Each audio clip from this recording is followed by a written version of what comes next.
नमस्कार किसान भाइयों, मैं डॉक्टर दुर्गा प्रसाद आपके अपने YouTube channel doctor Durga agriculture tips में आपका स्वागत है। किसान भाइयों, आज हम लोग इस वीडियो में बात करेंगे धान की बुआई के बारे में। इसकी बुआई के ऊपर हम लोग कुछ टॉपिक पे विस्तृत जानकारी लेंगे कि इसकी बुआई करें या ना करें, करने से लाभ होता है या हानि होता है। तो किसान भाइयों, शुरू करते हैं अपने वीडियो को। तो सबसे पहले हम बात करते हैं धान की सीधी बुआई कैसे करें, धान की सीधी बुआई करने का सही विधि क्या है। तो धान की सीधी बुआई करने के लिए सबसे पहले आपको खेत में गोबर की खाद अच्छी प्रकार डालकर खेत की तैयारी कर लेनी चाहिए। वो आपको पता है कि खेत की तैयारी कैसे करनी है, आपको कितनी जुताई करनी है। रासायनिक खाद इसमें डालने की बहुत ज़्यादा आवश्यकता नहीं होती है बुआई के समय। यदि आप आवश्यक समझ रहे हैं तो खाद डाल सकते हैं। खेत तैयार करने के बाद जब आप अच्छी तरीके से उसकी जुताई कर लें, खेत तैयार हो जाए, मिट्टी बराबर हो जाए, ध्यान रखिएगा कि आपको जुताई करने के बाद बुआई नहीं करनी है। जुताई करने के बाद आपको पाटा ज़रूर लगाना है। पाटा लगाने के बाद ही बुआई करें। बुआई आपको जिस विधि से, छिटकवा विधि से करनी है तो आप पूरे खेत में बीज को जो है बिखेर दीजिए। यदि आप सीड ड्रिल या मशीन से बुआई करना चाहते हैं तो आप मशीन से बुआई करवा दें।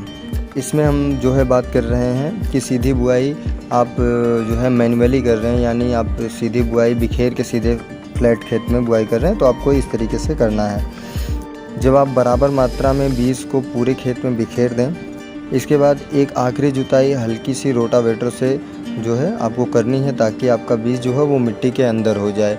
लेकिन इस समय आपको ये ध्यान देना है कि बीज जो है लगभग 2 से 3 सेंटीमीटर की गहराई पे होनी चाहिए। इससे अधिक नहीं होना चाहिए, इससे कम ना हो तो भी ठीक है। आखिरी जुताई रोटावेटर से करवाने के बाद आपको पूरे खेत में जो है मेड़बंदी यानी पाहा बना लेना है। क्यारियों में खेत को विभाजित कर लेना है, ताकि सिंचाई यदि करनी पड़े तो आसानी पूर्वक जो है सिंचाई कर लें।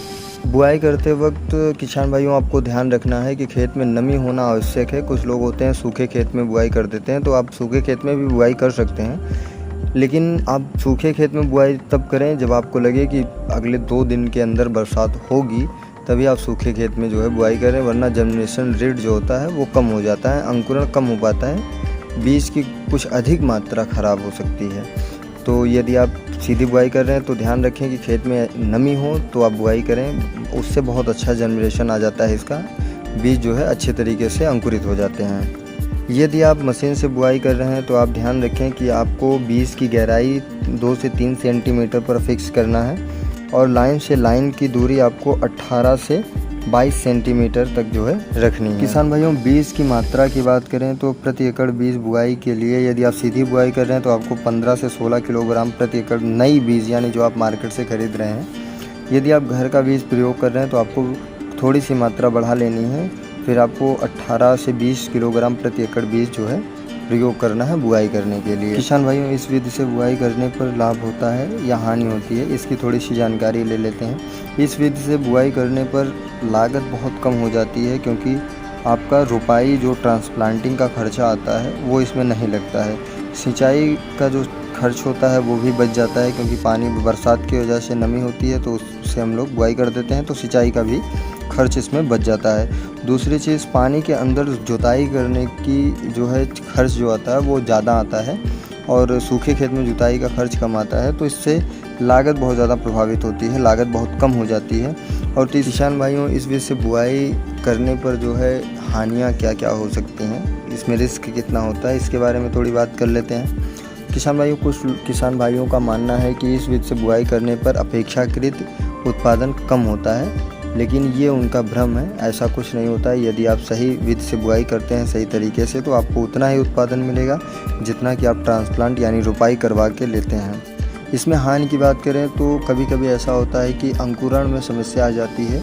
यदि खेत में नमी कम रहती है और आप बुआई कर दिए और बरसात होने में थोड़ा सा अधिक समय लग गया, तो इसमें जो है अंकुरण में थोड़ी प्रॉब्लम आ जाती है। यदि अंकुरण में प्रॉब्लम आ गई तो पौधे कम होंगे, उत्पादन जो है घट सकता है। किसान भाइयों, आप बात करते हैं उत्पादन पर इस विधि का क्या असर होता है। हमने पहले ही आपको बता दिया कि इस विधि से उत्पादन पर कोई असर नहीं होता है। जो किसान भाइयों को ये लगता है कि इस विधि से जो है उत्पादन कम मिलता है, तो ऐसा कुछ नहीं होता है। हाँ, यदि आप बुआई की विधि में कोई प्रॉब्लम करते हैं या अलग तरीके से बुआई करते हैं, आपके पौधे सही तरीके से अंकुरित नहीं होते हैं, तो उत्पादन जो है इससे प्रभावित होता है। अन्यथा इस विधि से बुआई करने पर भी उतना उत्पादन मिलता है जितना आपको ट्रांसप्लांट यानी रोपाई करवाने से मिलता है। किसान भाइयों, अब बात करते हैं इस विधि से बुआई करने पर रोग व कीट के ऊपर क्या असर होता है, क्या अंतर आता है रोपाई करने पर और सीधी बुआई करने पर कीट और रोग के ऊपर।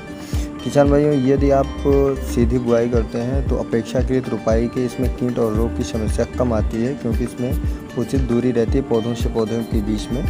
और ट्रांसप्लांटिंग करते वक्त जो है कहीं पे पौधे कम हो जाते हैं और कहीं पे ज़्यादा होते हैं, जिसकी वजह से जो है उनमें पोषक तत्व की कमी की वजह से तमाम रोग उत्पन्न होते हैं। लेकिन इस विधि से बुआई करने पर इसमें ये सारी प्रॉब्लम नहीं देखने को मिलती है। रोपाई की अपेक्षा इस विधि में जो है इस विधि से बुआई करने पर कीट की मात्रा जो है कीट का प्रभाव भी कम होता है फसल के ऊपर। और किसान भाइयों, यदि आपकी फसल में रोग और कीट का प्रभाव कम होगा तो आपको पेस्टिसाइड और फंगीसाइड का प्रयोग कम करना पड़ेगा, जिसकी वजह से आपका फसल बहुत अच्छी होगी। दूसरी चीज़ तो आपका लागत भी कम लगेगा। किसान भाइयों, इस विधि से धान की बुआई करने पर लगभग धान की फसल से 25% तक आमदनी बढ़ जाती है, क्योंकि इसमें अपेक्षाकृत 25% की लागत में कमी आती है। किसान भाइयों, यदि आप कोई अन्य जानकारी लेना चाहते हैं तो आप हमारे व्हाट्सएप नंबर पर हमसे संपर्क कर सकते हैं, जो वीडियो के नीचे डिस्क्रिप्शन बॉक्स में दिया गया है। किसान भाइयों, आज की वीडियो में बस इतना ही। मिलते हैं अगली वीडियो में, जिसमें हम आपको खेती संबंधित कुछ नई जानकारियाँ देंगे। तो यदि वीडियो अच्छी लगी हो तो प्लीज़ लाइक, सब्सक्राइब और शेयर करना ना भूलिएगा। धन्यवाद। जय जवान, जय किसान।